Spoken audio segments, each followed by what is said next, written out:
Bom, pessoal, continuando aí, a gente ainda está nas questões do metrô, né, de São Paulo.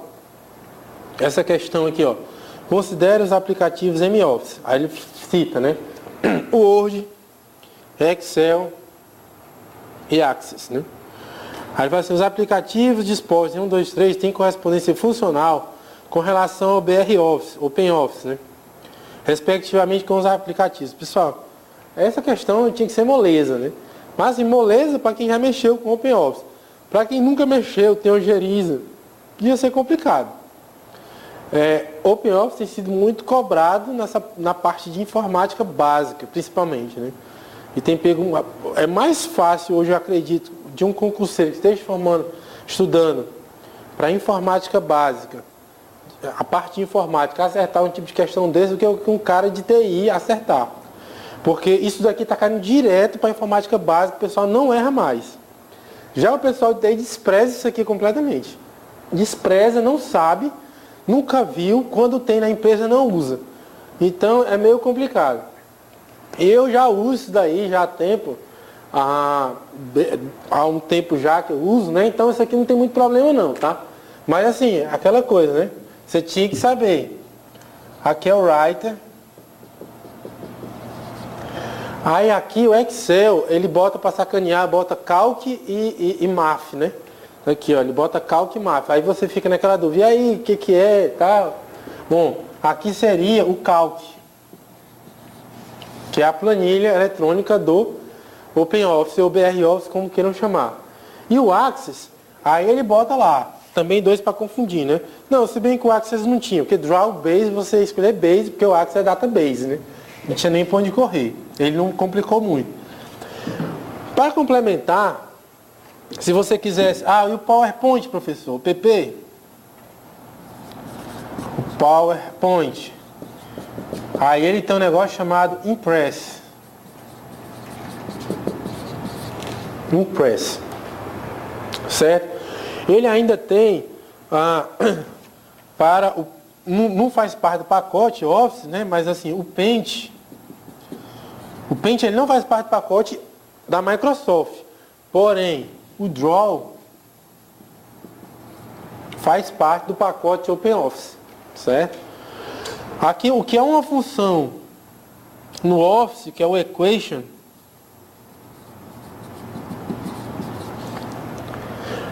aqui é um pacotezinho separado que é o Math. Ou seja, para você, é um tipo um editor que facilita, né, a escrita de equações, né, todos aqueles integrais, todos aqueles símbolos, é mais fácil você escrever no Math, né, que seria o correspondente ao Equation, né, do Microsoft Office. Então, assim, recomendação. Isso aqui é uma coisa irreversível, né? Daqui para frente só vai para esse lado aí. Não se admire se daqui a pouco vier um decreto aí presidencial, porque hoje é recomendado, né, é determinado, mas quase ninguém cumpre. Mas devia um decreto presidencial abolindo, né, a parte de software, de suíte, de escritório paga, porque já existe um correspondente. Ah, mas não faz tudo. Ah, mas do que você faz, 90% ele faz. E não tem sentido eu pagar rios de dinheiro para eu comprar esse tipo. É claro, existem algumas situações específicas que vão ser tratadas especificamente, mas assim, esse tipo de pacote já atingiu a maturidade e substitui funcionalmente, né, o concorrente pago. Então, todos os concursos estão pedindo isso aqui. O informática básica está pedindo direto, porque o assistente administrativo que for entrar, ele já tem que estar preparado para isso aqui. Na Receita, todos os computadores têm que estar instalado o OpenOffice, BR Office lá. Porque a gente ainda tem a opção de hoje escolher um ou escolher outro. Mas já, a Receita hoje não consegue fazer licitação mais de Office. Toda vida que ela tenta fazer, há um mandato de segurança, alguma coisa, e eu particularmente acho correto, dizendo por que a Receita está comprando isso aqui se ela tem isso aqui. Então, é uma coisa meio sem volta, né? Então, dica, né? Estude isso aqui, pelo menos saber o que é, dê uma entradinha, dê uma olhada lá, mas vai ser pedido mais na parte de informática básica. Com isso daí, na nossa resposta, seria a resposta C. Por ordem, Writer, Calc e Base, né? lembrando que esses outros aqui também são importantes, certo? Poderia colocar aqui também o draw, ele é um pouco mais aqui, a gente podia colocar, não faz parte aqui do OPL, vai ter um GIMP também, né? Da parte de mais um de Linux, né? Na realidade aqui, ele fala do desktop, mas é de Linux.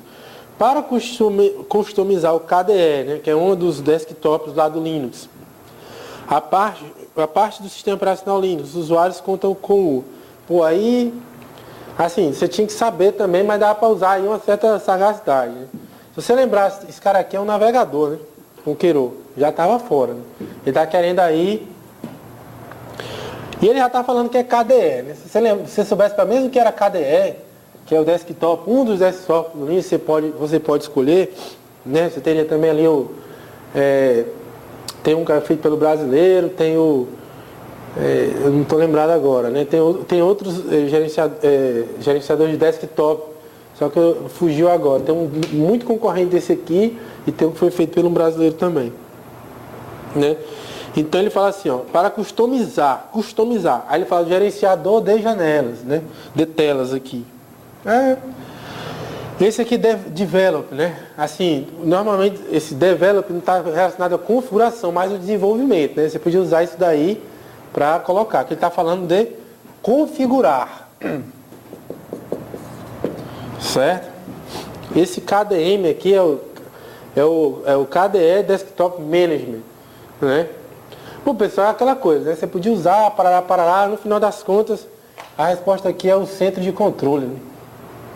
Do KDE, onde você faz a configuração do KDE, né? Mais uma vez, você tinha que estar usando Linux, você tinha que conhecer o KDE, que é um desktop Linux, um dos, né? Você pode escolher nas interfaces gráficas, né? E dentro dele você ainda tem os componentes dele aqui para escolher. A gente tem a central de controle lá onde você configura todo o KDE, né? É uma coisa rígida, você consegue estar configurando. Não adianta ter muito mais comentários sobre isso aqui não, que é a famosa ou sabe ou não sabe, estilo FCC de C, né? Vamos aqui, mais uma de Linux também. O kernel do Linux deve ser descompactado no diretório. Bom, também aquela questão que o cara que fica recompilando, eu nunca nem fiz isso, né? Mas toda hora, quando eu vejo a galera comentando, recompilei meu Linux, sai uma nova versão, aí eu tive que recompilar o módulo tal. E aí, esse cara teria uma facilidade imensa. Isso aí, para ele aqui, isso aqui seria besteira, né? Besteira. Nós, mortais, que não utilizamos o Linux rotineiramente, a gente tem que tentar usar aí a nossa sagacidade.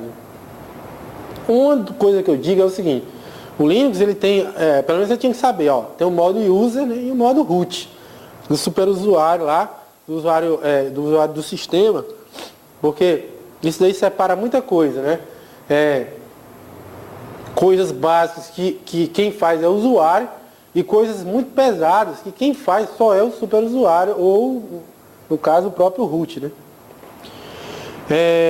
Recompilação de kernel, ou seja, você descompactar o novo kernel, que é o próprio sistema, o núcleo do sistema, no determinado diretório, só pode ser obra de quem? Do root. Não tinha como, isso daí dava para eliminar já um monte de coisa aí, certo? Ó, user, que ele fala, né, aqui, ó, login como user. É um user qualquer. Tá falso, né? O user não vai ter poder de fazer um negócio desse, né? A recompilação do próprio kernel, do núcleo do sistema. Bom, esses dois aqui não fazem o menor sentido, né? Quem já vasculhou um pouquinho, a parte de Linux é user, root lá, tem o sul e pronto, né? Ele colocou o wrapper, né? Que em inglês quer dizer pacotar, né? Aí você está desempacotando, né? O wrapper aqui. Mas não tem nada a ver. Você ficaria entre user e root. O root e user não pode ser. Aí você ficaria com esses dois aqui, né? O sys e o user lá, aquele USR que não é de user, né? É de outra coisa, você confunde pra caramba. E no final das contas, a resposta aqui vai ser a resposta A. Você tinha que saber que o kernel vai ser descompactado aqui. Em que situação você faz isso daí? Principalmente na recompilação de kernel, né? Ok? Então, se você não sabia, agora você tem que saber. Você tem que estar no modo root para executar tamanho operação, né, de tamanha importância, será claro, mas mesmo assim ele ficava com duas alternativas, com esse diretório aqui, esse diretório sys. Na tabela, né, daquelas tabelinhas de diretório de Linux, normalmente uma das descrições desse USR aqui é justamente onde reside o núcleo do sistema operacional, tá? Então, se você pegar qualquer tabelinha lá dos diretórios principais, das principais distribuições, você vai ver que uma das descrições desse USR aqui é onde fica o módulo do sistema operacional. Ok? Então a resposta aqui seria a resposta A. Levando mais uma vez a nossa recomendação de que vai fazer FCC, tem que mexer no Linux, né? Hoje em dia está mais fácil, por quê? Porque a gente tem o quê? A máquina virtual. A gente não precisa estar fazendo aquele dual boot, saindo, a gente pode ficar com a máquina virtualzinha ali rodando, se você tem um computadorzinho melhor, deixa ele rodando na máquina virtual, e aí você consegue utilizar o Linux a qualquer momento, né? Sem precisar de maiores problemas, você volta para o Windows na hora que você quiser. Então aqui, para finalizar essa aula, né, esse vídeo agora, um conjunto de regras que define as classes de objetos e atributos contínuos no diretório, as restrições, os limites das ocorrências de objeto e o formato do seu nome, está aqui no Active Directory, né? O AD, a gente vai ver muito sobre AD aqui na FCC, pergunta muito. Denomínios. Aí, bicho, se você não estudou a parte de, se você não é administrador de ambiente Windows, e se você não fez aquele curso da Microsoft lá também, porque depende, né, isso aqui é uma, como é que chama? É um glossário, né, do que você usa lá, floresta, domínio, né, diretiva de grupo para as ACL lá que você vai colocar, esquema e catálogo global, catálogo de endereço global, regional, local, né? A resposta é esquema. Você podia ter usado a sagacidade lá do banco de dados, né, que é mais ou menos isso, né? Quando você define, né, o banco de dados, né, aquela parte que não muda, ou seja, as regras e tudo mais, você define um esquema. Muita gente confundiria com o catálogo global, mas o esquema e o catálogo global não se confundem. O catálogo global é o catálogo de tudo mesmo que você tem, né, mas já os objetos, né? Aqui você tem a descrição, inclusive, dos objetos, né? Seria um metadado. Aqui onde você tem, aqui você teria os dados, né? Ou seja, a população, né, dos objetos do AD, e aqui você conserva a descrição, assim como é no banco de dados, né? Mais ou menos assim. Você tem um esquema descrevendo, né, e a população, né, que seriam os objetos do banco. Domínio, diretiva de grupo, né, para você aplicar determinadas políticas a um grupo todo. O domínio é aquele próprio domínio desde a época do NT, né? E floresta seria, se eu não me engano, é um grupo de domínios, né? Também é um vocabulário que você aprende naqueles cursos do Windows. Você só vai ter contato com esse negócio floresta, né, se você tiver uma organização muito grande. Aí você entra em contato com floresta. Se você tem um domínio normal, raramente você vai falar de floresta no seu ambiente de Windows 2000, 2003, certo? A resposta aqui seria esquema, resposta B, né? Lembrando que não é catálogo. Resposta B. Ok? Então até a próxima aula.